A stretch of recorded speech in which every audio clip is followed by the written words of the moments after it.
First thing first, very important is to make sure that we are always sanitizing the station and let the customer feel safe to come to our station to buy what they wanted to buy.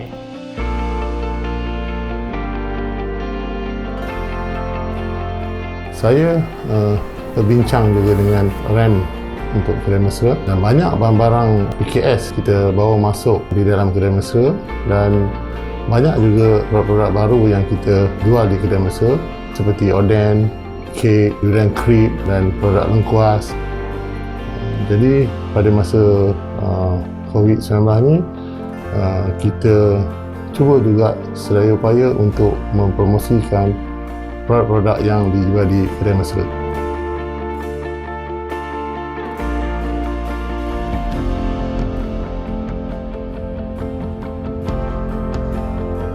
Dan apabila kita dah mempelbagaikan produk ni, jadi saya terfikir bagaimana cara untuk kita memastikan bahawa pelanggan boleh mendapatkan produk kita.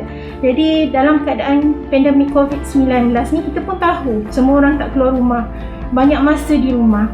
Jadi saya memikirkan perlunya kita menggunakan khidmat Foodpanda untuk menghantar makanan hingga ke depan rumah. Di manakala di stesen pula, pada setiap pagi kami menjual nasi lemak, kuih-muih di forecourt.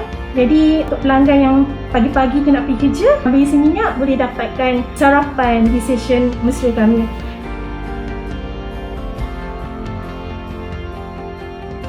Alhamdulillah, keputusan saya untuk fokus kepada perniagaan kedai mesra banyak membantu saya semasa pandemik ni lah. Perniagaan saya, customer base saya berkembang dan bila berlaku pandemik macam ni, customer yang sama yang datang untuk memberi sokongan kepada kita lah. Jadi makanan masih diperlukan dan saya dapat bertahan dalam keadaan pandemik yang macam ni.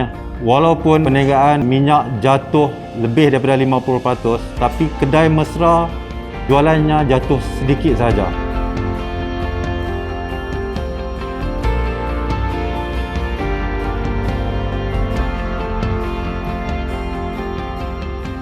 For my station, that definitely is a yes. I can see from my sales report before the pandemic time, probably it accounted for maybe 8 or 9%.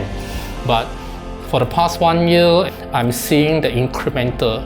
Today, they are like 15%, 1/5 of my total chargeable sales. And bear in mind that the customer coming, they are not only buying the food. After they buy the food, when they go out, before they go out, they will definitely grab some drinks. So they call it impulse buying.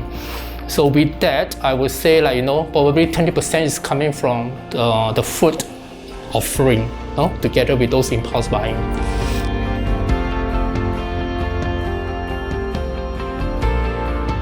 For HSC perspective, I think there's a few precautions that need to put in place to minimize HSC risk, especially in these activities, food offering at forecourt. Secondly, important to address COVID-19 mandatory controls at stations to avoid COVID-19 transmissions lah.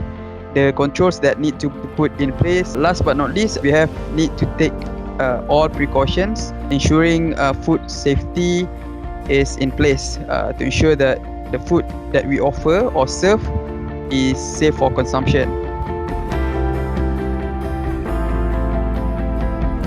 Pada pandangan saya sendiri, barangan di kedai mesra sangat menarik kerana susun atur dan barangan itu sendiri sangat kemas, sangat teratur dan membuatkan pelanggan rasa selesa lah untuk membeli. Pelbagaian barangan di Petronas atau di mana-mana kios Petronas amat memberi kesan kepada pelanggan, di mana keperluan pelanggan semasa mengisi minyak akan memberi perkhidmatan tambahan, terutama pada yang dalam perjalanan jauh mereka dapat berehat. Carangan saya supaya kru Petronas meningkatkan khidmat pelanggan yang baik, supaya pelanggan berasa selesa lah untuk membuat urusan jual beli. Pada pandangan saya dan pendapat saya lah, kedai sebenarnya ini perlu menambahbaikkan seperti masuk ke media sosial, berserta kalau lebih baik kalau ada great food Kerana dalam PKP ni kita tak boleh keluar. Servis yang macam ni amat-amat diperlukan untuk menghindarkan kita daripada COVID-19 lah.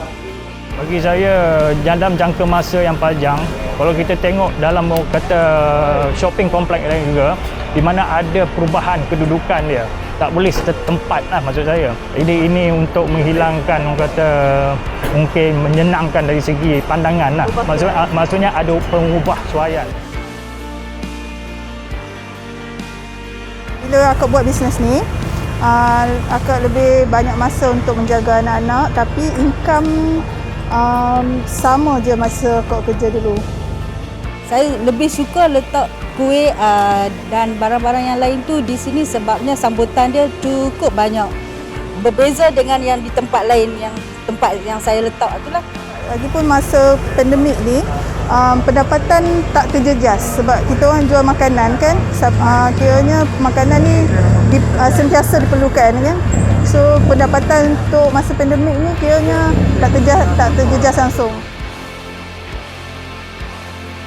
Sekiranya anda melihat graf ataupun data yang ditunjukkan oleh tim saya, pada pendapat saya nombor atau data itu memberikan impak secara bisnes, tetapi saya secara peribadi saya melihat kejayaan projek ini lebih kepada berjaya mengubah mindset rakan niaga. Sebagai bukti, puluhan stesen telah berjaya registered their interest dan juga execute the project very well.